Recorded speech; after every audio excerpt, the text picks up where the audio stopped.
नमस्कार। आज हम बात करते हैं मैथमेटिक्स के सिलेबस की, जिसमें हम सबसे पहले बात करते हैं आज बीएससी पार्ट फर्स्ट। तो बीएससी पार्ट फर्स्ट जो है उसके सिलेबस की हम बात करें, मैथमेटिक्स का जो सिलेबस होता है, यूनिवर्सिटी का जो सिलेबस है उसकी हम बात करते हैं। मैथमेटिक्स में अपने यहाँ 3 पेपर होते हैं। 3 पेपर में सबसे पहला पेपर होता है डिस्क्रीट, विविक्त गणित के नाम से। दूसरा पेपर होता है कैलकुलस, ठीक है, कैलकुलस के नाम से। और थर्ड पेपर जो होता है वो होता है ज्योमेट्री के नाम से, ठीक है, या ज्योमेट्री या ऑप्टिमाइजेशन थ्योरी के नाम से। तो हम बात करें यहाँ पे फर्स्ट पेपर, सेकंड पेपर और थर्ड पेपर में। फर्स्ट पेपर में अपने देखा जाए तो यहाँ डिस्क्रीट एक ही बुक में से होता है। सेकंड पेपर जो होता है कैलकुलस, उसमें अपने यहाँ 2 बुक रहती है, डिफरेंशिएशन या डिफरेंशियल कैलकुलस और इंटीग्रेशन कैलकुलस, इंटीग्रल कैलकुलस।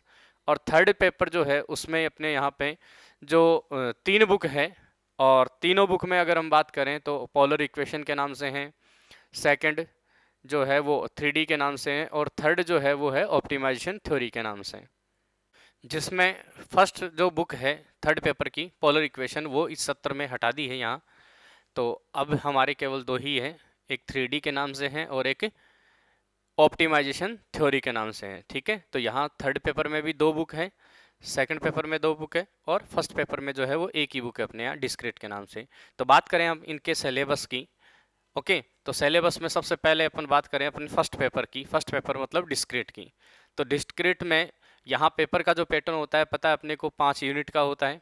तो 5 यूनिट की हम बात करते हैं यहाँ पे डिस्क्रीट मैथमेटिक्स। तो डिस्क्रीट के अंदर इसमें भी हम देखते हैं यहाँ कि जो पहली यूनिट है अपने यूनिट फर्स्ट, जिसमें मेन जो अपने 3 टॉपिक रहेंगे, सेट, रिलेशन और फंक्शन। तो इसके जो मेन 3 टॉपिक हैं, सेट होगा, रिलेशन होगा और फंक्शन होगा। सेट, रिलेशन और फंक्शन, ये 3 टॉपिक मेन हैं इसके।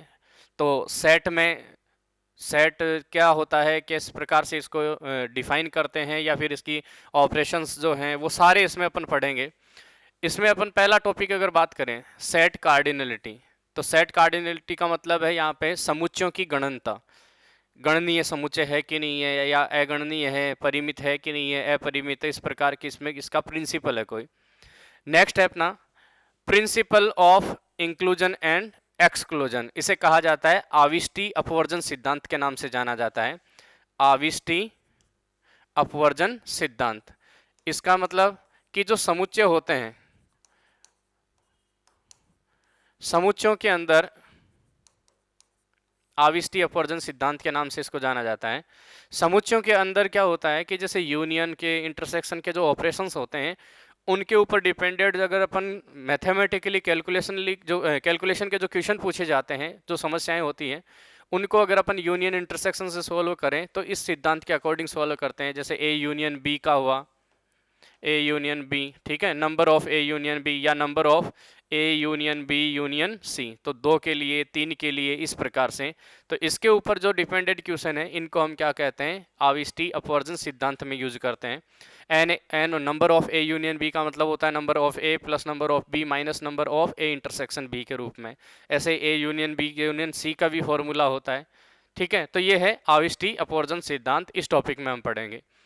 थर्ड है अपना मैथमेटिकल इंडक्शन, जिसे कहा जाता है गणितीय आगमन सिद्धांत। तो गणितीय आगमन सिद्धांत का मतलब क्या है यहाँ, कि कोई भी स्टेटमेंट अपने को अगर दे रखा है, मैथमेटिकली कोई स्टेटमेंट दे रखा है, तो उसको हम प्रूव करें अगर कि ये हमेशा के लिए सत्य है, तो इसके लिए क्या करते हैं, गणितीय आगमन सिद्धांत ये कहता है कि अगर मान लो कोई वैल्यूज अपने पास या कोई स्टेटमेंट दे रखा है, तो पहले उसको n इज इक्वल 1 के लिए प्रूव करें कि n इज इक्वल 1 पर वो ट्रू है कि नहीं है।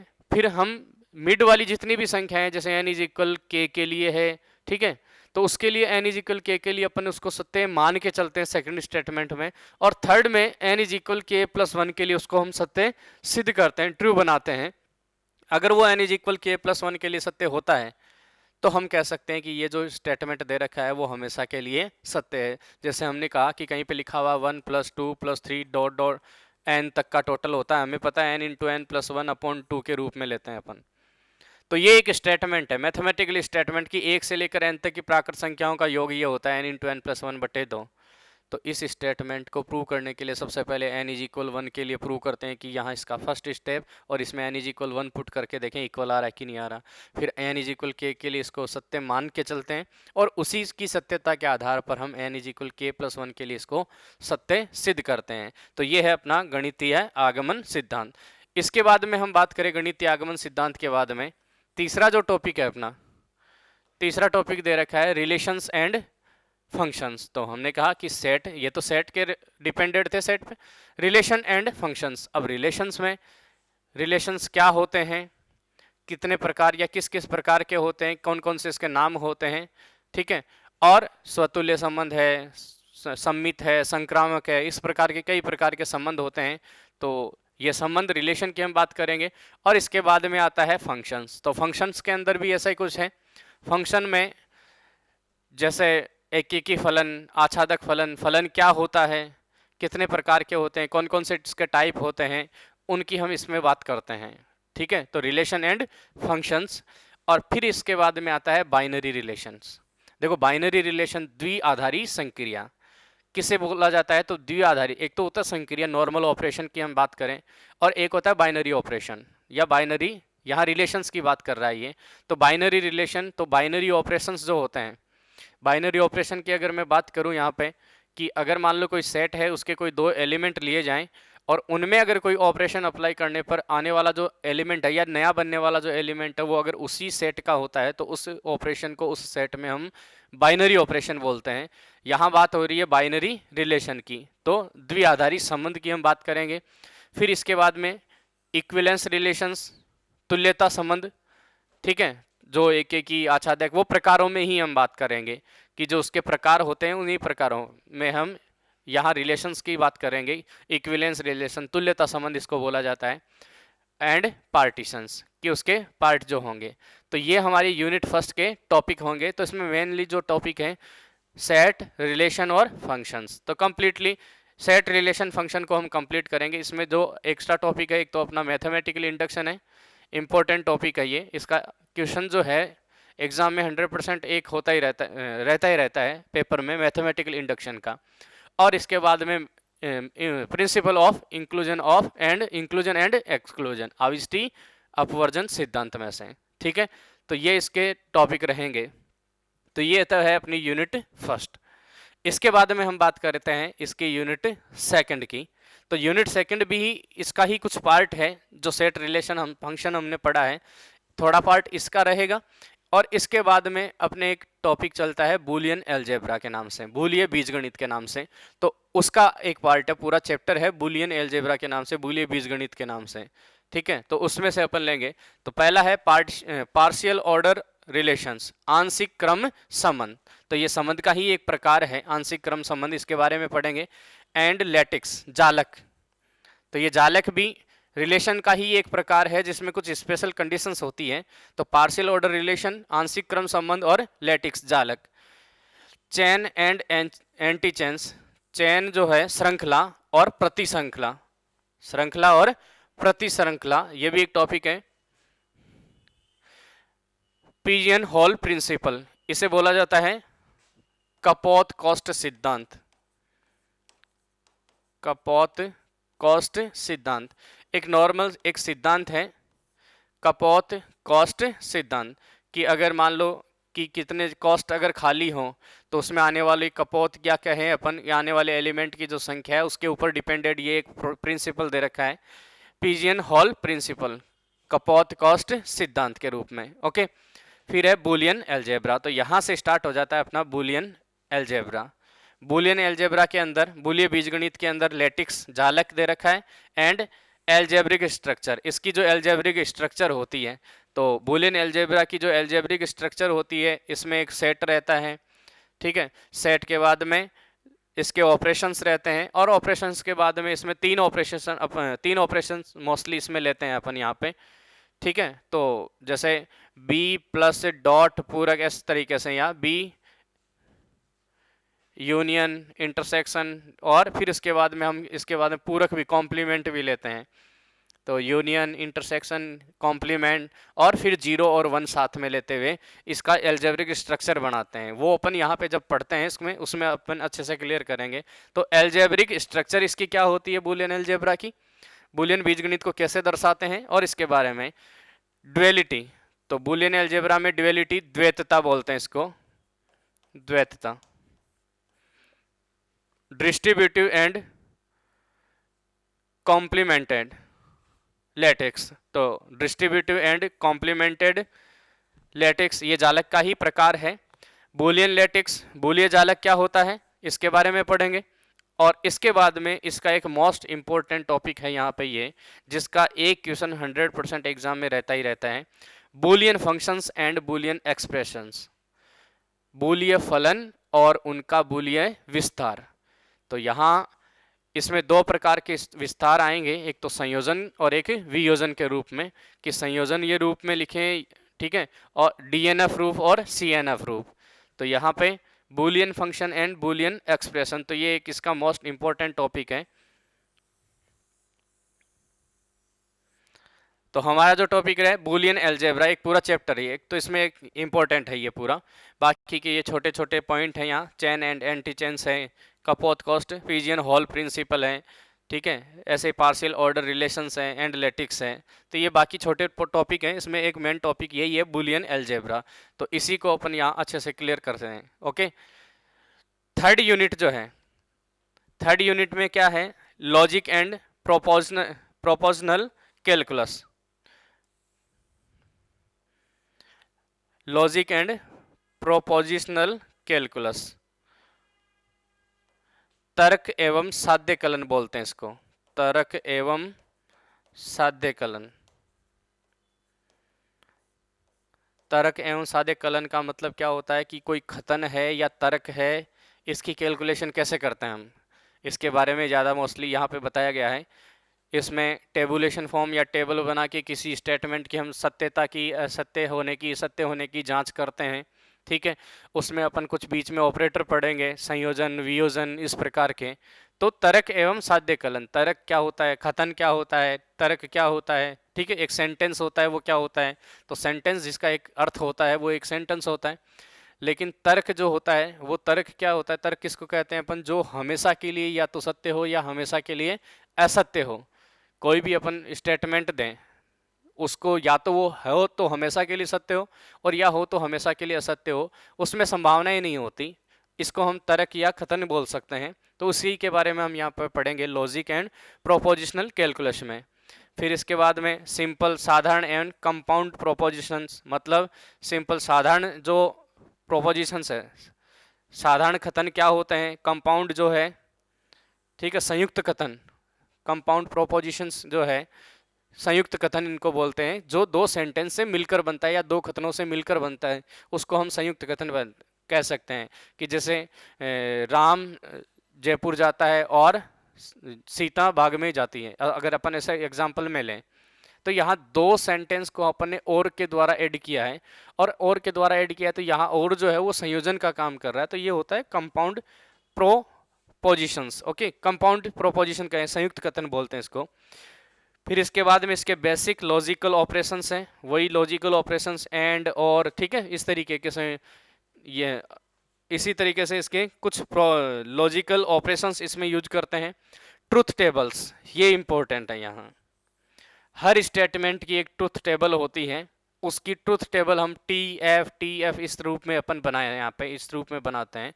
तो यहाँ एग्जाम में क्या होता है, कई बार स्टेटमेंट दिया हुआ आएगा जो दो या दो से ज़्यादा स्टेटमेंट होंगे उसमें, और उनका कंपोजिशन जो है कहें अपन कंपाउंड प्रोपोजिशंस मिला के फिर अपन को क्या करेगा, वो स्टेटमेंट देगा, और उसकी अपने को ट्रुथ टेबल पूछेगा कि ट्रुथ है तो कौन सी कंडीशन में ट्रुथ होगा, कौन सी कंडीशन में ये फॉल्स होगा, ठीक है। तो इस तरीके से ट्रुथ टेबल बनाते हैं।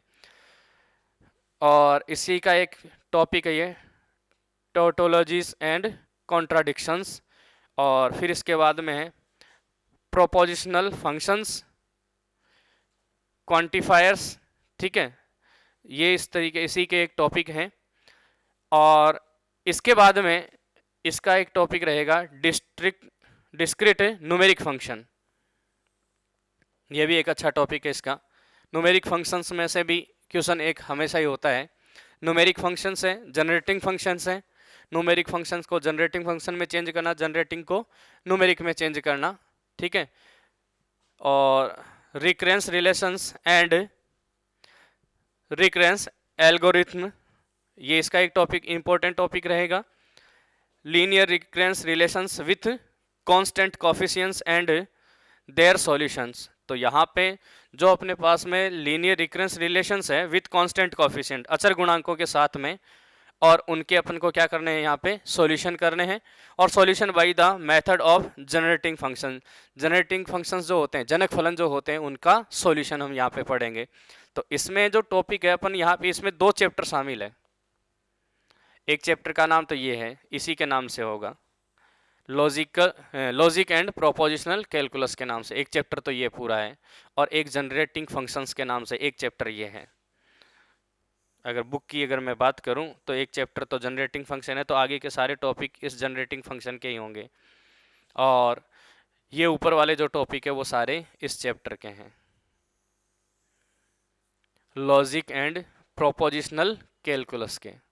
तो लॉजिक एंड प्रोपोजिशनल कैलकुलस एक तो ये है, तर्क एवं साध्यकलन, तो एक चैप्टर ये है और एक चैप्टर ये है। ओके, तो ये अपने यहाँ तीसरी यूनिट में 2 चैप्टर शामिल हैं इसमें, बुक के अकॉर्डिंग अगर देखा जाए तो। ओके, और सेकंड यूनिट में एक बूलियन अलजेब्रा वाला चैप्टर है, और एक जो है इसी सेट रिलेशन फंक्शन का थोड़ा सा पार्ट इसमें शामिल किया गया है, जैसे ये आंशिक क्रम संबंध है, जालक है, चेन एंड एंटी चेन, श्रृंखला और प्रति श्रृंखला, इस तरीके से। तो ये हमारे पास इसकी 3 यूनिट हो गई। इसके बाद में हम बात करते हैं इसकी 4th और 5th यूनिट की।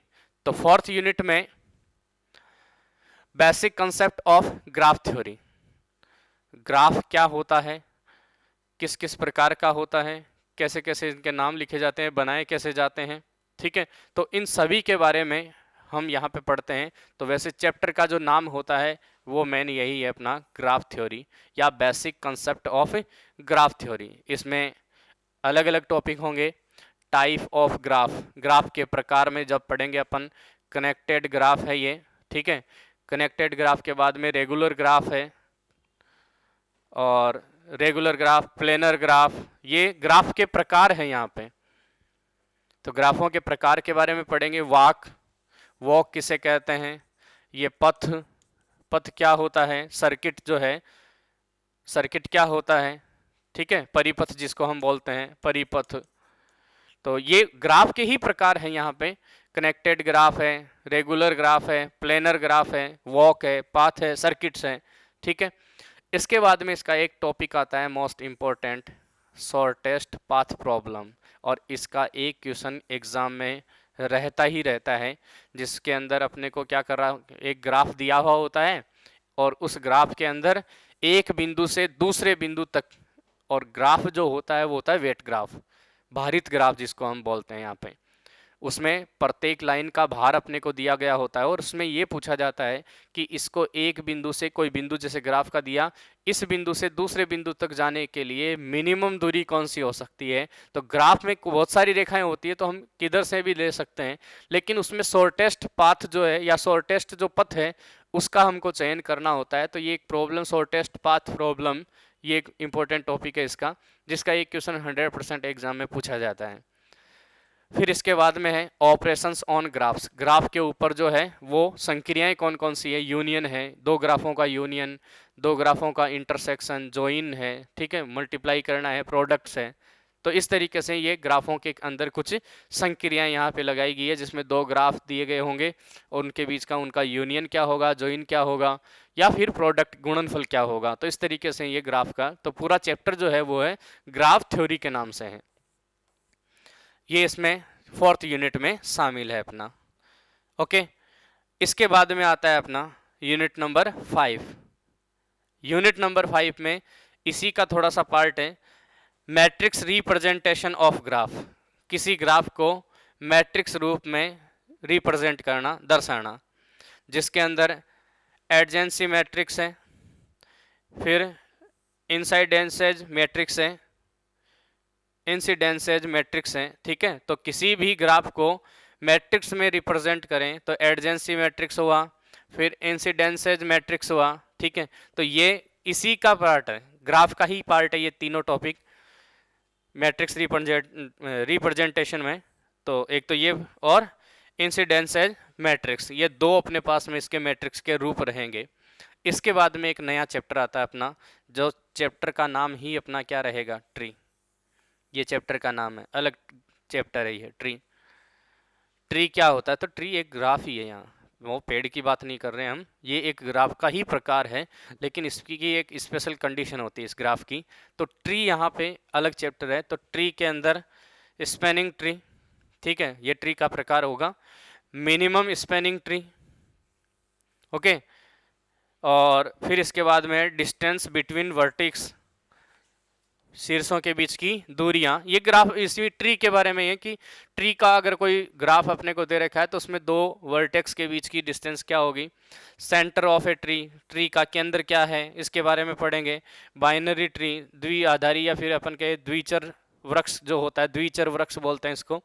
रूटेड ट्री, रूटेड का मतलब होता है मूल वृक्ष, ठीक है। तो मूल वृक्ष के बारे में, ये इसके वृक्ष के ही प्रकार हैं यहाँ।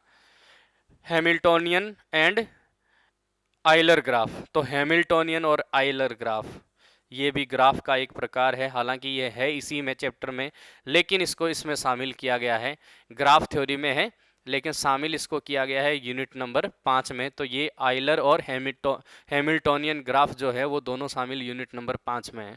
तो ग्राफ थ्योरी के कुछ टॉपिक हैं जो शामिल है, एक तो मैट्रिक्स रिप्रेजेंटेशन ऑफ ग्राफ और एक हैमिल्टोनियन एंड आइलर ग्राफ, इन दोनों को इसमें शामिल किया गया है। और बाकी जो है अपना ट्री वाला जो चैप्टर है उसका पूरा का पूरा पार्ट इसमें शामिल है। कुछ यहाँ ट्री की प्रॉपर्टीज हैं, एग्जाम में क्या होता है कि ट्री की जो कुछ प्रॉपर्टीज है, 3-4 ये प्रॉपर्टी है, उनमें से एक प्रॉपर्टीज 100% उसमें पूछी ही जाती है। तो इसकी प्रॉपर्टीज को भी अपन ध्यान में रखेंगे, यहाँ कुछ थ्योरम्स है इसके ट्री पर डिपेंडेड, ठीक है।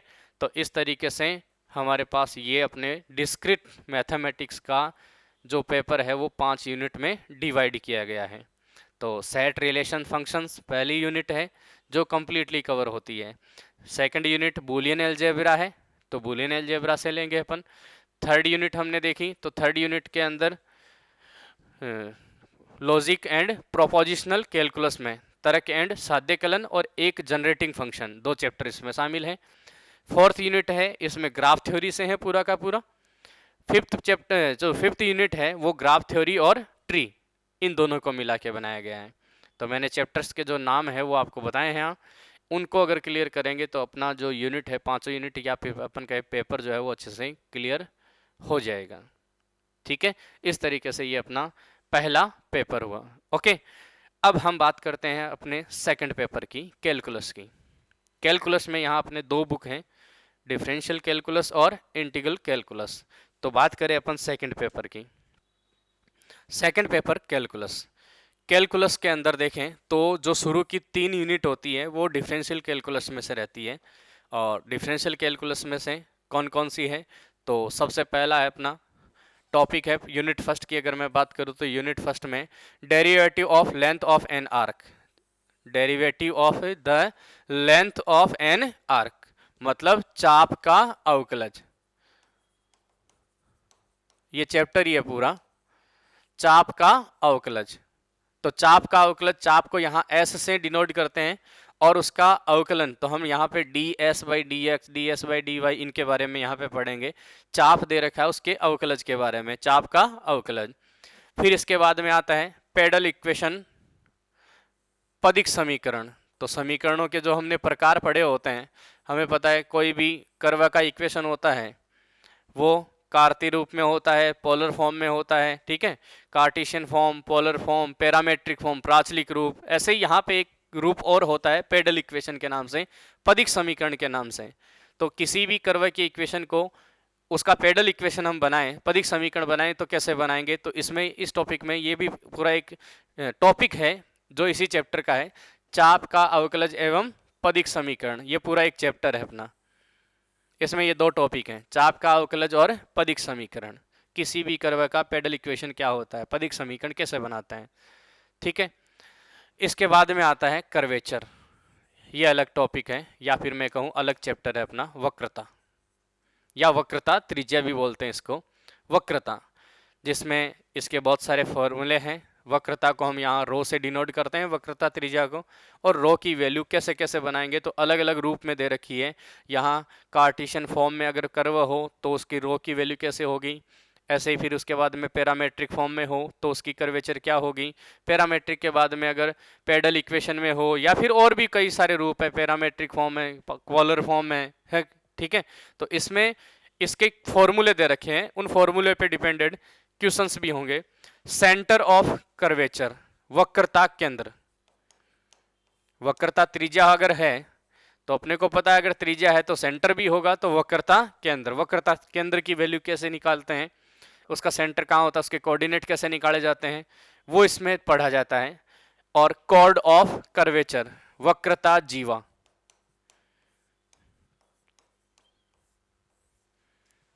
ठीक है। तो इस वक्रता वाले चैप्टर में, ये पूरा एक ही चैप्टर है यहाँ पे, तो यहां से कर्वेचर जिसके फॉर्मूले पढ़ेंगे, जिस पे डिपेंडेंट क्वेश्चन आएंगे, वक्रता केंद्र और वक्रता जीवा, ये इसमें 3 टॉपिक है वक्रता वाले में। और इसके बाद में एक नया टॉपिक आता है अनवलप एंड इवोल्यूट्स, अनवलप, अनवलप, ठीक है, एनवलप एंड इवोल्यूट्स, ये अलग चैप्टर है यहाँ पे। तो अनवलप अगर अपन ज्ञात करें, किसी भी कर्व का अनवलप जो है वो ज्ञात किया जाएगा, तो वो किस प्रकार से ज्ञात करते हैं उसके बारे में भी यहाँ पे ये अलग टॉपिक दे रखा है या अलग चैप्टर है, ठीक है। तो इसमें मोस्टली 3 चैप्टर शामिल हो गए। पहला हो गया derivative of the length of an arc and pedal equation, चाप का अवकलज और पदिक समीकरण। दूसरा चैप्टर हो गया वक्रता, त्रिज्या या वक्रता। और तीसरा हो गया अनवलप एंड इवोल्यूट्स, अनवलप एंड केंद्र जो इसके हैं वो। तो ये 3 चैप्टर इसमें शामिल किए गए हैं यूनिट फर्स्ट के अंदर, ठीक है। तो कैलकुलस में जो अगर 3 चैप्टर हैं, इन 3 चैप्टर से अपना जो है ये यूनिट बनाया गया है। अब इसके बाद में हम बात करें यूनिट सेकंड की, तो यूनिट सेकंड में सबसे पहले जो टॉपिक दे रखा है पार्शियल डिफरेंशिएशन, बहुत अच्छा टॉपिक है, इंपॉर्टेंट है, कैलकुलेशन वाला है। अवकलन करते हैं यहाँ, del by del x, del by del y. Partial differentiation एक अलग ही चैप्टर है, आंशिक अवकलन के नाम से, आंशिक अवकलन। अब आंशिक अवकलन तो हमें पता है कि 2 या 2 से अधिक जब चर होते हैं किसी फलन के अंदर, स्वतंत्र चर होते हैं, तो उनका जब अवकलन करते हैं तो वो आंशिक अवकलन गुणांक होते हैं। तो आंशिक अवकलन गुणांक यहाँ पे दे रखा है, उसके बारे में हम पढ़ते हैं यहाँ पे, जिसमें एक होमोजीनियस फंक्शंस जो होते हैं, समघात फलन जो होते हैं, उनके लिए एक आयलर थ्योरम दे रखी है। मतलब x into del z by del x plus y into del z by del y is equal n f के नाम से, इस तरीके से समघात फलनों के, कि z अगर कोई समघात फलन हो तो उसके लिए आयलर थ्योरम होती है x into del z by del x plus y into del z by del y is equal n f. N यहाँ होमोजीनियस फंक्शन की पावर होती है, घात होती है। तो ये आयलर थ्योरम दे रखी है, इस पे डिपेंडेंट भी क्वेश्चन पूछे जाते हैं, काफ़ी प्रूव करवाए जाते हैं। फिर इसके बाद में है chain rule of partial differentiation. Chain rule का मतलब यहाँ है कि अगर मान लो कोई एक फलन है वो किसी चर पे या किसी चरों पे डिपेंडेड है, और वो दोनों तीनों चर जो है वो किसी दूसरे पे डिपेंड या दूसरे वेरिएबल पे डिपेंड है, तो उसके लिए हम ये रूल फॉलो करते हैं, चेन रूल, ठीक है। आगे से आगे अपन क्या करते रहते हैं, उनका डिफरेंशिएशन करते रहते हैं। तो ये chain rule of partial differentiation. और इसके बाद में आता है एक टोटल डिफरेंशिएशन, तो ये, और इसके बाद में है डिफरेंशिएशन ऑफ इम्प्लीटिक फंक्शन, अस्पष्ट फलनों का अवकलन। अस्पष्ट फलन का मतलब कि अगर मान लो कोई फंक्शन एक्स वाई की फॉर्म में दे रखा है, और उस फॉर्म को या उस फलन को हम न तो y के इक्वल में एग्जैक्ट लिख सकते हैं, ना x के इक्वल में एग्जैक्ट लिख सकते हैं, तो ऐसे फलनों को हम अस्पष्ट फलन कहते हैं। अगर वो एक्स वाई के रूप में है तो उस फलन को अगर y के इक्वल में एग्जैक्ट नहीं लिखा जा सकता, तो ऐसे फलनों को हम क्या बोल सकते हैं, अस्पष्ट फलन बोलते हैं। और अस्पष्ट फलनों का यहाँ क्या करते हैं, अवकलन करते हैं। तो ये पूरा एक ही चैप्टर है यूनिट सेकंड के अंदर, ये पूरा एक ही चैप्टर है आंशिक अवकलन के नाम से, पार्शियल डिफरेंशिएशन के नाम से। तो एक ही चैप्टर में अपना ये यूनिट जो है वो पूरा कंप्लीट होता है यहाँ पे, पार्शियल डिफरेंशिएशन, ठीक है। तो एक चैप्टर ये पूरी कंप्लीट हो जाएगी यूनिट सेकंड के में।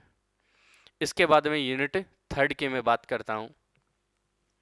यूनिट थर्ड में चैप्टर ये है मैक्सिमा एंड मिनिमा और यह चैप्टर का नाम तो यही रहेगा, मैक्सिमा एंड मिनिमा, ये चैप्टर का नाम है।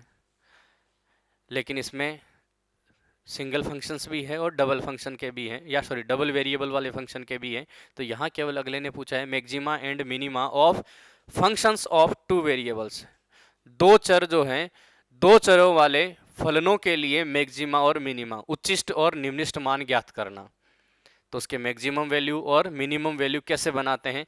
सिंगल चर वाले फलनों में आपने देखा है, पहले भी पढ़ा होगा, सिंगल चर वाले फलनों में मैक्सिमा मिनिमा की वैल्यू कैसे बनाई जाती है। तो पहले ये देखा जाता है कि कौन से पॉइंट पे ये मैक्सिमम या मिनिमम बन सकता है।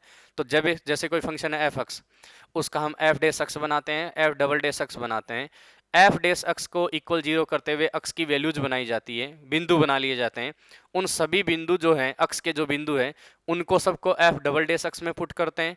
जिन बिंदुओं के लिए F double dash x is less than zero होता है, उस बिंदु के ऊपर वो उच्चिष्ट होता है, उच्चतम होता है, और ग्रेटर देन जिन बिंदुओं पर होता है, उन बिंदुओं के लिए वो न्यूनतम होता है। ऐसे करते हैं अपन। वो सिंगल वेरिएबल वाले फंक्शंस के लिए था। यहाँ टू वेरिएबल वाले फंक्शंस के लिए अपन मैक्सिमम और मिनिमम वैल्यू देखेंगे। ठीक है, इसके बाद में आता है लाग्रांज मेथड ऑफ अनडिटरमिनेट या अनडिटरमाइंड मल्टीपल्स। तो एक छोटा सा टॉपिक है ये, Lagrange method of undetermined multiples या मल्टीप्लियर। ठीक है, इसके बाद में एक नया टॉपिक होगा, एक ये छोटा सा टॉपिक है यहाँ, एसिम्पटोट्स। ये इसका एक इंपॉर्टेंट टॉपिक है, अनंत स्पर्शियां, एसिम्पटोट्स। तो यहां बात करें अपन, इसका जो एक मेन टॉपिक है ये एसिम्पटोट्स। एक तो ये चैप्टर है इसमें, और एक ये चैप्टर है मैक्सिमा एंड मिनिमा। तो एसिम्पटोट्स में अनंत स्पर्शियां, अलग अलग प्रकार से यहाँ अनंत स्पर्शियां बनाई गई है। कार्टेशियन फॉर्म में है, ठीक है, पोलर फॉर्म में अनंत स्पर्शियां और कार्टेशियन फॉर्म में अनंत स्पर्शियां हैं। तो अनंत स्पर्शियां किस तरीके से ज्ञात करते हैं, जो किसी वक्र को अनंत पे जाके टच करती है और ओरिजिन पॉइंट से लिमिटेड डिस्टेंस पे हो, तो उसको हम अनंत स्पर्शियां कह सकते हैं। इसके बाद में मल्टीपल पॉइंट्स, बहुल बिंदु जिनको कहा जाता है, बहुल बिंदु। ठीक है, और इसके बाद में बहुल बिंदु वो होता है कि अगर वक्र किसी एक बिंदु से बार बार गुजरता है, एक से ज्यादा बार गुजरता है, कोई भी वक्र है अगर एक बिंदु से एक से ज्यादा बार अगर गुजर के जा रहा है, तो उसको हम बहुल बिंदु कहते हैं, मल्टीपल पॉइंट कहते हैं। तो इसके यहाँ प्रकार हैं डबल पॉइंट, ट्रिपल पॉइंट, द्विक बिंदु, त्रिक बिंदु, और उसमें द्विक बिंदु के कुछ प्रकार हमको यहाँ पे दे रखे होंगे। तो वो द्विक बिंदुओं के प्रकार हम यहाँ पे देखेंगे। इसमें द्विक बिंदु, यहाँ नोड है, नोड प्रकार ही नोड होगा, ठीक है, कस्प होगा, नोड है, कस्प है, इस तरीके से उभयाग्र जिसको बोलते हैं, नोड, कस्प, या फिर अपन कहेंगे वियुक्त बिंदु के नाम से भी एक दे रखा है, तो उसके बारे में पढ़ेंगे। फिर इसके बाद में एक इसका इंपॉर्टेंट टॉपिक है, चैप्टर यही है होगा कर्व ट्रेसिंग। ये सॉरी चैप्टर नया है, curve tracing, multiple point and curve tracing, ये एक अलग ही चैप्टर है, ये तीसरा चैप्टर होगा। ये वैसे चैप्टर का नाम है। तो इसमें 3 चैप्टर हो गए, मैक्सिमा एंड मिनिमा, जिसमें केवल एक आधा टॉपिक ले रखा है टू वेरिएबल वालों के लिए। इसमें सिंगल वेरिएबल भी है, डबल वेरिएबल भी है, तो केवल डबल वैल्यू टू वेरिएबल वालों का टॉपिक दे रखा है अपने यहाँ पे। और एसिम्पटोट्स दे रखा है, तो एसिम्पटोट्स को अपने को अच्छे से क्लियर करना है, पोलर और कार्टेशियन फॉर्म में। फिर इसके बाद में मल्टीपल पॉइंट्स और कर्व ट्रेसिंग, और कर्व ट्रेसिंग है तो कर्व ट्रेसिंग का एक क्वेश्चन 100% आता ही आता है, एसिम्पटोट्स का भी होता है और एक कर्व ट्रेसिंग का भी होता है। तो मल्टीपल पॉइंट्स और कर्व ट्रेसिंग, कर्व ट्रेसिंग में अपने को इक्वेशंस दिए गए होंगे, उन इक्वेशंस का अपने को क्या करना होगा, यहाँ पे ग्राफ बनाना होगा, मतलब उसका वक्र बनाना होगा कि कैसे कैसे वक्र है। तो इसके लिए बहुत सारी बातों का अपने को ध्यान में रखना होता है। कार्टेशियन फॉर्म की अगर मैं बात करूं तो उसके सिमेट्रिक का ध्यान में रखना होता है, सममिति क्या होती है, मूल बिंदु, ओरिजिन पॉइंट के बाद ओरिजिन पॉइंट जो होता है मूल बिंदु, उसके साथ उसकी स्थिति कैसी है। इसके बाद में आता है एसिम्पटोट्स, उसकी अनंत स्पर्शियां कौन कौन सी हो सकती है। फिर इंटरसेक्शन ऑफ एक्सिस, अगर अपन बात करें अक्षों के साथ उसका प्रतिच्छेदन कैसा होगा, अक्ष को काट रहा है कहाँ काट रहा है, वाई एक्स को अगर काट रहा है तो कहाँ काट रहा है। फिर उसका एरिया क्या होगा, फिर उसके बिंदु अगर देखें, अगर फिर भी ग्राफ नहीं बन रहा तो कुछ अपन बिंदु बनाएंगे, ग्राफ टेबल बनाएंगे, मतलब अक्स और वाई की एक टेबल बनाएंगे। और फिर इसके बाद में एरिया, इंक्रीज, डिक्रीज, इस तरीके के पॉइंट होते हैं, कम से कम 5-6 पॉइंट होते हैं इसके। ठीक है, तो वो कर्व ट्रेसिंग में देखेंगे। तो ये कर्व ट्रेसिंग, वक्रों का निर्माण कैसे करते हैं, वक्रों को कैसे बनाते हैं, दोनों ही फॉर्म दे रखी है इसने, कार्टेशियन एंड पोलर फॉर्म, दोनों ही फॉर्म में अपने को कर्वों का या वक्रों का निर्माण करना है, वक्रों का ग्राफ बनाना है। तो इसमें यहाँ पे कितने चैप्टर हो गए, 3 चैप्टर हो गए, मैक्सिमा एंड मिनिमा, उच्चिष्ट और निम्निष्ट, दूसरा हो गया एसिम्पटोट्स, अनंत स्पर्शियां, और तीसरा चैप्टर हो गया कर्व ट्रेसिंग और मल्टीपल पॉइंट्स, बहुल बिंदु और वक्र अनुरेखण के नाम से। तो इस तरीके से इसमें 3 चैप्टर शामिल हैं। तो 3 चैप्टर ये हो गए इसमें, इसमें केवल एक ही चैप्टर है पार्शियल डिफरेंशिएशन, और इसमें हमारे पास में केवल 3 चैप्टर, इसमें भी 3 चैप्टर हैं, ठीक है, चाप का अवकलज और प्रदीक समीकरण, वक्रता हो गया, और एक अनवेलोप एंड इवोल्यूट्स हो गया। ये अपने पास 3 चैप्टर, एक चैप्टर इसमें भी 3 चैप्टर हो गए। ओके, तो ये 3 यूनिट इस तरीके से रहेगी अपनी। इसके बाद मैं बात करूं इसके नेक्स्ट नंबर 4 यूनिट की, तो यह आता है अपना इंटीग्रल कैलकुलस में से, कैलकुलस का ही पार्ट है। तो जो पीछे वाला पार्ट है वो डिफरेंशिएशन में था,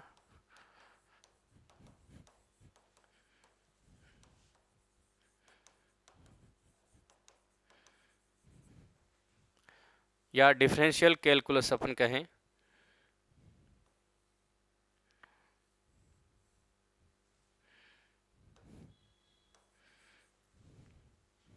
डिफरेंशियल कैलकुलस, ये डिफरेंशियल में से था, अवकलन में से था, और आगे वाला जो पार्ट है ये इंटीग्रेशन में से है।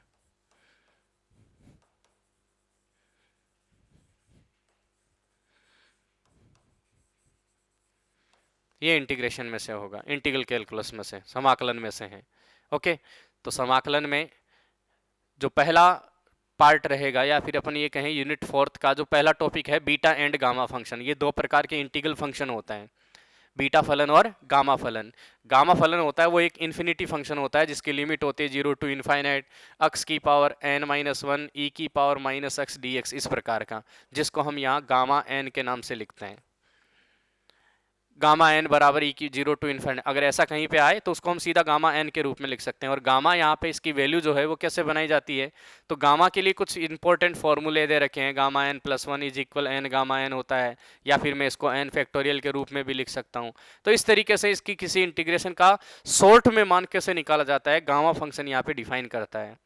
ऐसे साइन कोस जो है उसके साथ में अगर 0 से π/2 की लिमिट आ जाती है, साइन थीटा कोस थीटा, मतलब इंटीग्रेशन 0 से π/2 साइन अक्स की पावर m कोस अक्स की पावर n dx, ऐसा कहीं अगर फंक्शन होता है तो इसका फॉर्मूला होता है gamma m plus 1/2 gamma n plus 1/2 और 2 gamma m plus n plus 2/2, ऐसे कुछ इसका फॉर्मूला होता है जिसका वैल्यू सीधा बनाया जा सकता है।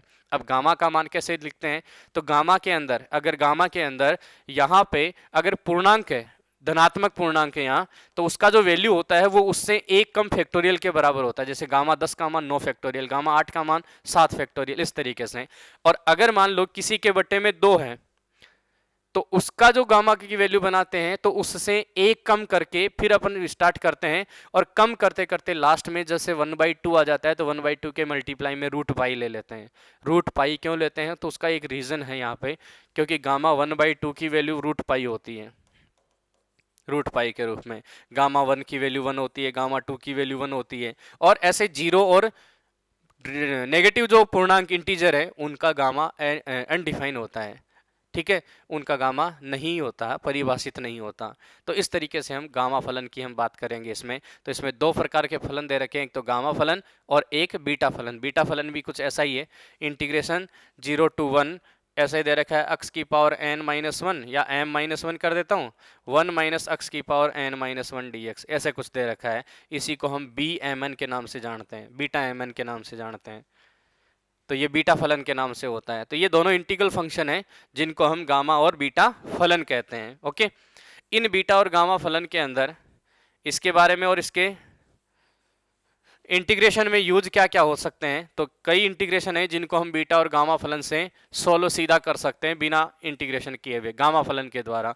तो अपना मेन टॉपिक जो है वो इसमें ये रहेगा,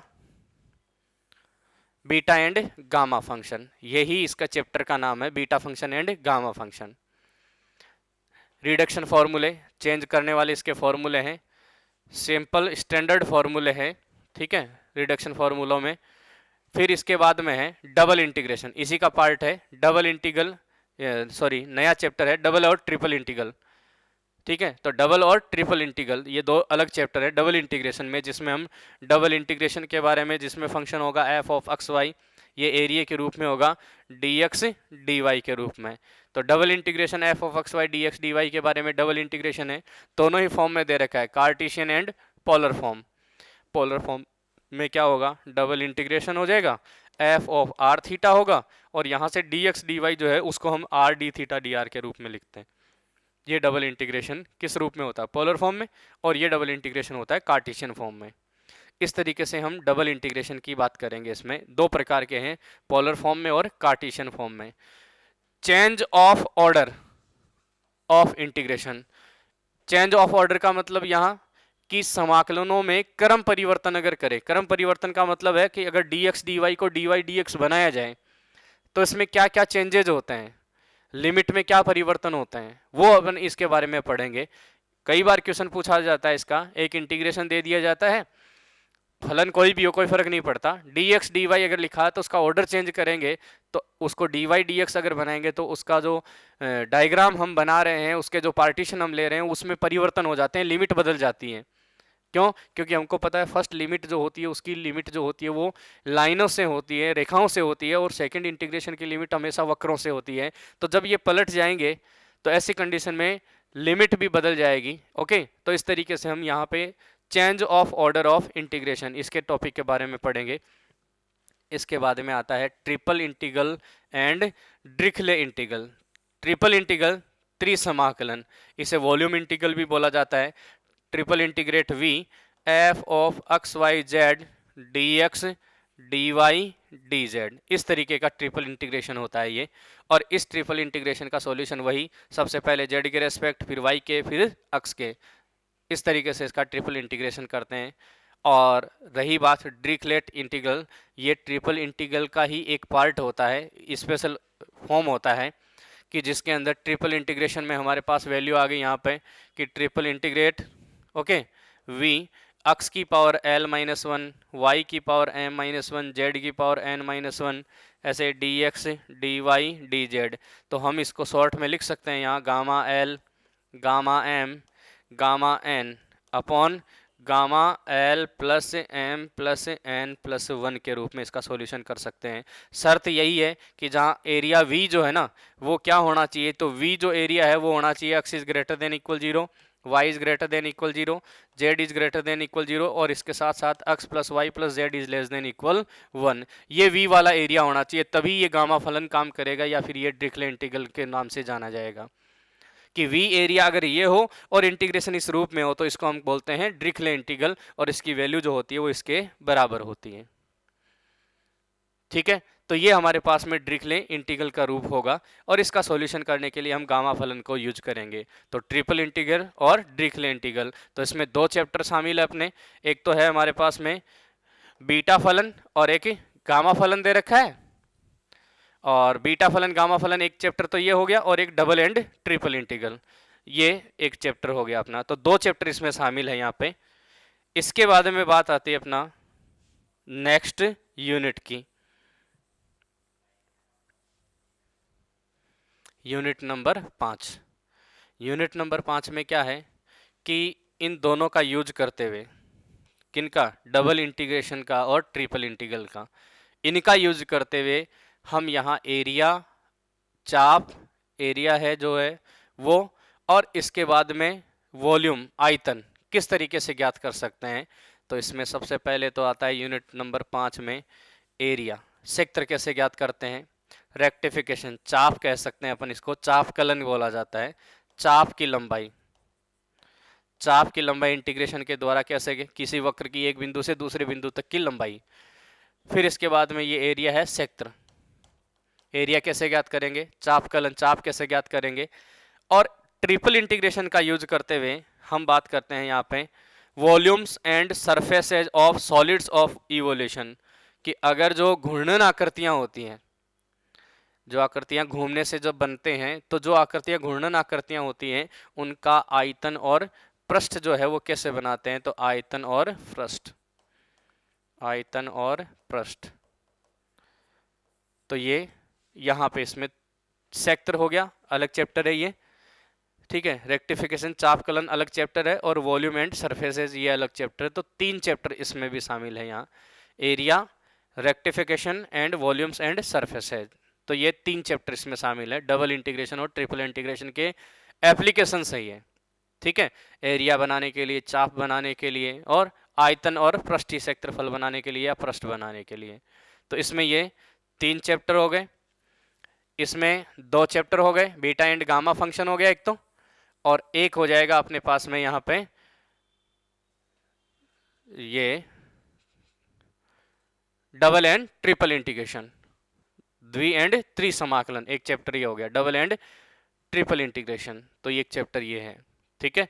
तो इस तरीके से ये अपना 5 यूनिट का पेपर होगा, जिसमें 2 यूनिट इंटीग्रल कैलकुलस में से होगी और 3 यूनिट जो है वो डिफरेंशियल कैलकुलस में होगी। तो ये था अपना सेकंड पेपर, ओके। अब हम बात करते हैं इसकी थर्ड पेपर की। थर्ड पेपर जो है उसमें यहाँ अपने 2 बुक शामिल अब की बार, analytic geometry and optimisation theory. तो एनालिटिक ज्योमेट्री में ये 3D के नाम से हम कह सकते हैं इसको, 3 डायमेंशनल ज्योमेट्री है, और एक है ऑप्टिमाइजेशन थ्योरी, इष्टतमीकरण सिद्धांत, इष्टतमीकरण सिद्धांत के नाम से। तो 3D के अंदर कौन कौन से टॉपिक हैं, तो यहाँ यूनिट फर्स्ट जो है इसमें एक तो दे रखा है स्पेयर, गोला, और एक कौन, शंकु। ये 2 टॉपिक हैं इसमें। गोले का समीकरण क्या होता है, इसके जो टाइप हैं अलग अलग प्रकार से हम देखेंगे। प्रतिच्छेदी गोला या प्रतिच्छेदन से गुजरने वाला गोला, 2 गोले अगर आपस में प्रतिच्छेदन करते हैं तो क्या होता है, तो इसके अलग अलग प्रकार हम यहाँ पे पढ़ेंगे। तो गोले के बारे में पढ़ेंगे इसमें, और एक दे रखा है कौन, शंकु के बारे में। तो गोला और शंकु, स्फेयर जो है वो एक अलग चैप्टर है, कौन जो है शंकु वो एक अलग चैप्टर है। तो 2 चैप्टर इसमें शामिल है, ये स्फेयर और शंकु 2 चैप्टर है इसमें, ठीक है। और इसके बाद में आता है सिलेंडर, बेलन, यूनिट सेकंड में। तो ये अलग चैप्टर होगा, बेलन, सिलेंडर के बारे में, सिलेंडर के इक्वेशंस के बारे में, इसके टाइप के बारे में। अनुवालोपी बेलन होता है एक, ठीक है, लंबवर्ती बेलन होता है एक, नॉर्मल बेलन होता है। तो इसके इक्वेशंस के बारे में अपन सभी के बारे में पढ़ेंगे। सेंट्रल कॉनिकॉइड्स, ठीक है, सांकव परिच्छेद बोलते हैं इनको, सेंट्रल कॉनिकॉइड्स, सांकव परिच्छेद। सांकव परिच्छेद का मतलब यहाँ कि सांकु को अगर कोई किसी सांकव को अगर कोई तल काट रहा है तो जो जो भी आकृतियां बनती है उन सभी के बारे में। तो इसमें देख रखा है एलिप्सॉइड, दीर्घवृत्तज, दीर्घवृत्तज, ठीक है। फिर इसके बाद में hyperboloid of 1 and 2 seat. Hyperboloid का मतलब हो गया अति परवलयज, अति परवलयज। 1 एंड 2 सीट का मतलब एक पृष्ठीय और द्विपृष्ठीय दोनों के, एक एंड द्विपृष्ठीय दोनों के दोनों दे रखे हैं यहाँ पे, 2 पृष्ठ वाला और 1 पृष्ठ वाला। अति परवलयज एक या 2 पृष्ठ। तो हाइपरबोलॉइड ऑफ 1 एंड 2 सीट दीर्घवृत्तज है, अति परवलयज है। ये सांकव के परिच्छेद हैं। सांकव को किसी के द्वारा, किसी समतल के द्वारा काटा जाए तो बनने वाली आकृतियां हैं ये। फिर इसके बाद में है tangent line, tangent line and tangent plane, लंबवर्तीय रेखा और लंबवर्तीय समतल, सॉरी स्पर्श रेखा और स्पर्श समतल। तो स्पर्श रेखा और स्पर्श समतल, कोई भी सांकव यहाँ पे परिच्छेद है उसके किसी बिंदु पर स्पर्श रेखा बनाई जाए तो स्पर्श रेखा और स्पर्श समतल के बारे में कि स्पर्श समतल के समीकरण क्या होगा, स्पर्श रेखा का समीकरण क्या होगा, इसके बारे में हम यहाँ पढ़ेंगे। डायरेक्टर सर्किल या डायरेक्टर स्पेस हो गया, इसका स्पेयर हो गया, सॉरी डायरेक्ट स्पेयर। और एक बात इसके बाद में दे रखा है नॉर्मल्स, ठीक है, लंब अभिलंब कह सकते हैं अपन यहाँ पे। तो अभिलंब हो गया, फिर इसके बाद में स्पर्श रेखाएं हो गई, स्पर्श समतल हो गया।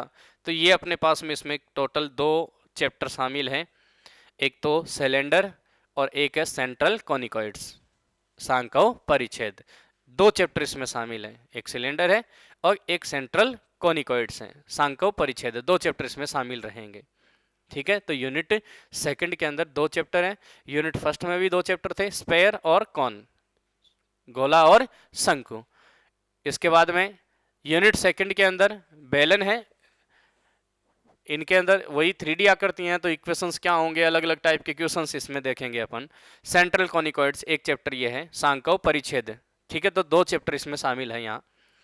इसके बाद में बात आती है यूनिट थर्ड की, करते हैं अपन, generating line of hyperboloid of one sheet and its properties, most important. हालांकि यही एक चैप्टर का नाम है, जनरेटिंग लाइन, चैप्टर का नाम यही है, जनरेटिंग लाइन, जनक रेखाएं। जनक रेखा का मतलब होता है जो जनक या जनन, जो किसी वक्र का निर्माण करती है वो रेखा, उसको हम जनक रेखा कहते हैं। तो यहाँ generating line of hyperboloid of one seat, एक पृष्ठीय अतिपरवलय की जनक रेखाएं। हम यहाँ दो पृष्ठीय और एक पृष्ठीय दोनों के बारे में पढ़ेंगे, लेकिन यहाँ बात कर रहा है केवल एक पृष्ठीय अतिपरवलय की जनक रेखाएं जो होती है उन जनक रेखाओं की, और इट्स प्रॉपर्टीज, ये इंपॉर्टेंट टॉपिक है, इट्स प्रॉपर्टीज। तो इसमें 5 इसकी प्रॉपर्टीज हैं, जिसमें से एक प्रॉपर्टी हमेशा ही एग्जाम में आती है, 100% आती है।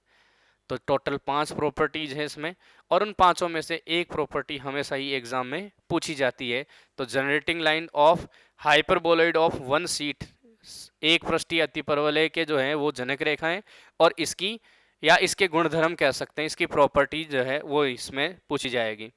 और इसके बाद में है reduction of a general equations of second degree in 3 dimensions to standard form, reduce of a general equation of second degree, द्विघात या दो घात के समीकरणों को 3 डायमेंशंस ऑफ स्टैंडर्ड फॉर्म, 3 घात वाले कहें अपन, या 3 डायमेंशन त्रिविम में कैसे चेंज कर सकते हैं, कैसे बदल सकते हैं।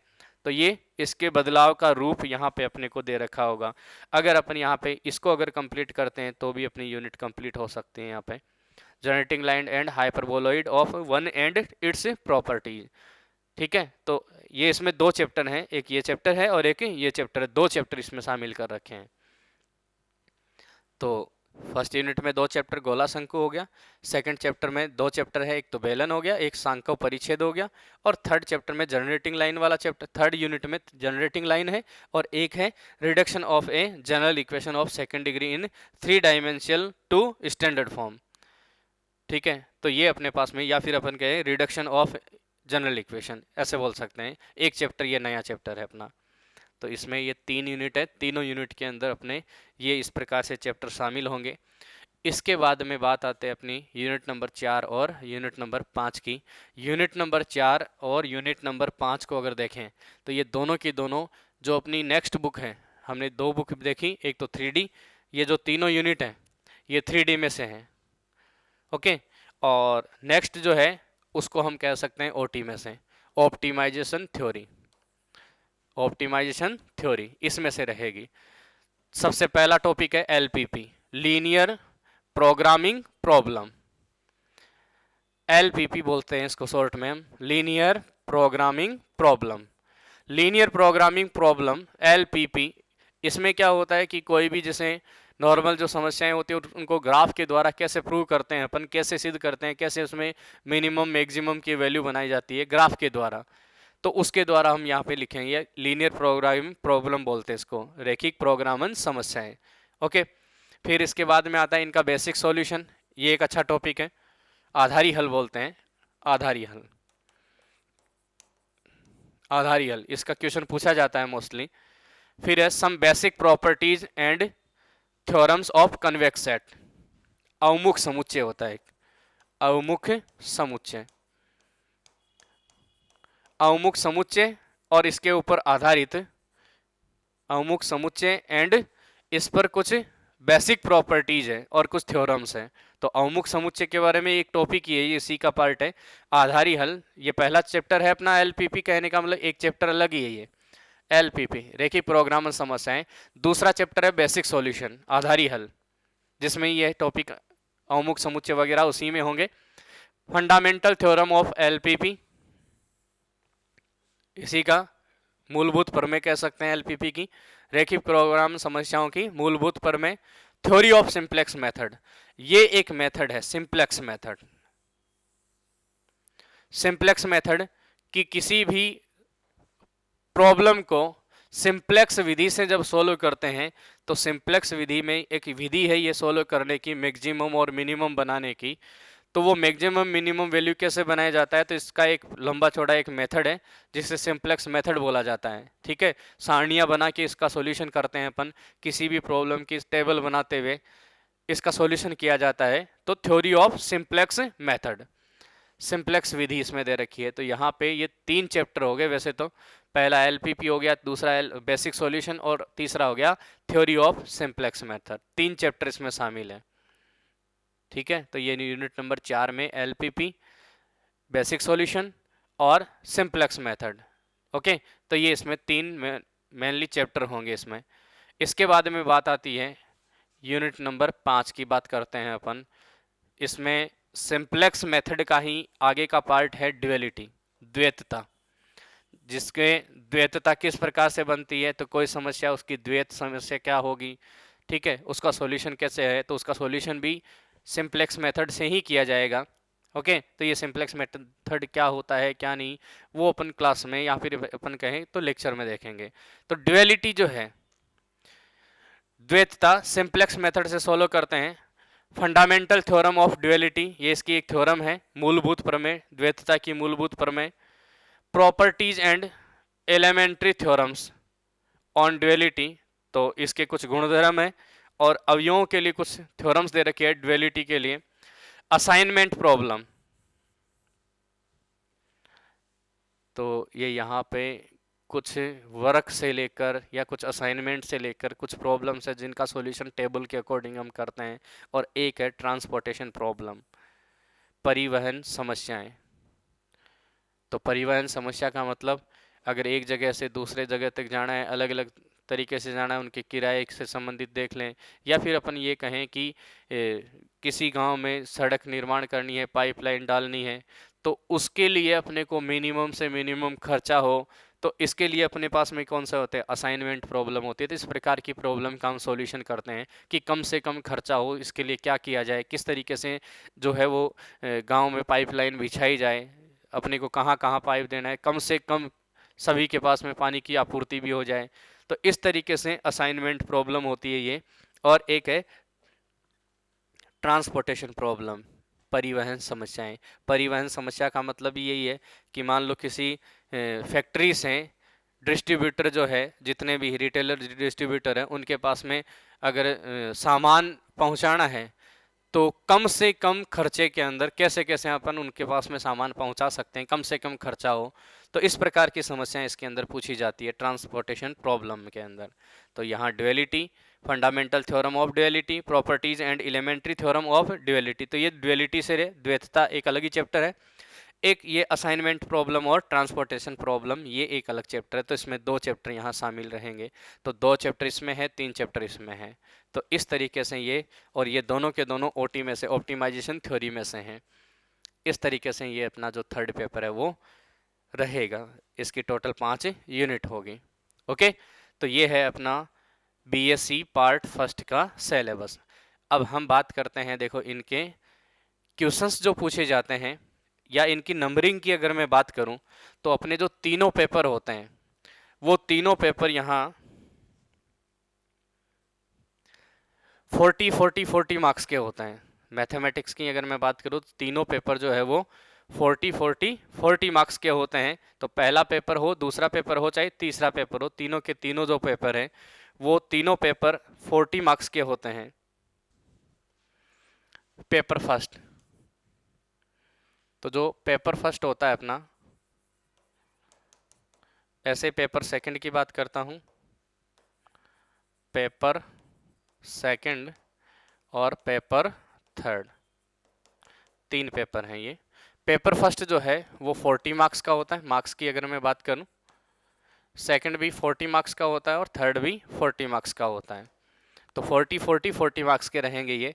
तो अपना टोटल जो होगा, अपना जो रिटर्न होगा वो होगा 120 मार्क्स का। अब 120 मार्क्स का हो गया तो 30 नंबर का इसमें क्या होता है, प्रैक्टिकल होता है। तो प्रैक्टिकल जो होगा, प्रैक्टिकल, ठीक है, वो होगा 30 मार्क्स का। तो प्रैक्टिकल, ये थ्योरी हो गई 120, प्रैक्टिकल हो गया 30 का। तो यहाँ प्रैक्टिकल भी होता है। प्रैक्टिकल में होता क्या है, तो जो हमने ऑप्टिमाइजेशन थ्योरी पढ़ी है उसमें हमने जो असाइनमेंट प्रॉब्लम वगैरह, ट्रांसपोर्टेशन प्रॉब्लम वगैरह देखी, तो उसी का एक असाइनमेंट अपने को मिलता है या उसी के क्वेश्चंस अपने को मिलते हैं, उन्हीं का सॉल्यूशन करना होता है। तो 120 प्लस 30 तो हो गया ये 150। तो हमारा जो मैथमेटिक्स का जो पार्ट होता है अपनी मार्कशीट में वो होता है 150 का। ओके, तो 150 का यहाँ पे मैथमेटिक्स का पार्ट रहेगा। इसमें हम बात करें तीनों पेपर में, तो पर यूनिट हर पेपर में 8 मार्क्स की होती हैं प्रत्येक यूनिट। तभी तो अपने पास 5 यूनिट के रूप में 5 डिवाइड करें तो अपने 8-8 मार्क्स एक एक यूनिट के होते हैं। पेपर पैटर्न की अगर मैं बात करूं तो पेपर पैटर्न में प्रत्येक यूनिट के अंदर पर यूनिट, पर यूनिट जो है वो अपने पास में कितने क्वेश्चन होते हैं, 2 क्वेश्चन होते हैं। 2 क्वेश्चन होंगे पर यूनिट में, और 2 क्वेश्चन में से केवल एक ही क्वेश्चन अपने को अटेंड करना होता है। जैसे यूनिट फर्स्ट कहीं होगी, उसमें पहला क्वेश्चन होगा, दूसरा क्वेश्चन होगा, तो इसमें से केवल अपने को एक करना होता है। दोनों अथवा में रहेंगे ये, हालांकि और लिखा हुआ नहीं आएगा, लेकिन पेपर के ऊपर ही ऊपर आप पढ़ सकते हो कि दोनों में से केवल एक ही क्वेश्चन अटेंड करना है। तो उन दोनों में से कोई केवल एक ही क्वेश्चन अपने को अटेंड करना है, क्वेश्चन फर्स्ट करें चाहे सेकंड करें। ठीक है, इस तरीके से पेपर का पैटर्न होता है और पेपर के ये जो है मार्क्स होते हैं। ठीक है, तो ये था अपना बीएससी पार्ट फर्स्ट का कंप्लीट सिलेबस और मार्किंग या पेपर पैटर्न। तो हमने जो चैप्टर बताए या चैप्टर समझे हैं, उन चैप्टर्स को हम यहाँ क्लियर करें तो हमारा जो पेपर है बहुत अच्छे से क्लियर हो सकता है। ठीक है, तो पेपर फर्स्ट, सेकंड और थर्ड, इसमें जितने जितने हमने चैप्टर किए हैं, और बुक्स वगैरह में से अगर देखें अपन, तो नॉर्मली हम यहाँ पे देख सकते हैं जो भी बुक्स मार्केट में अवेलेबल है, चाहे नॉर्मली इसमें जेपीएच पब्लिकेशंस को अपन यूज करते हैं। तो आप अच्छा क्लियरली इसको पढ़ सकते हैं उन बुक्स में से। ठीक है, टॉपिक वाइज अगर देखें या फिर चैप्टर वाइज अगर देखें तो अच्छे से क्लियर हो सकता है। ओके, तो ये था अपना बीएससी पार्ट फर्स्ट का कंप्लीट सिलेबस और पेपर पैटर्न। Thank you.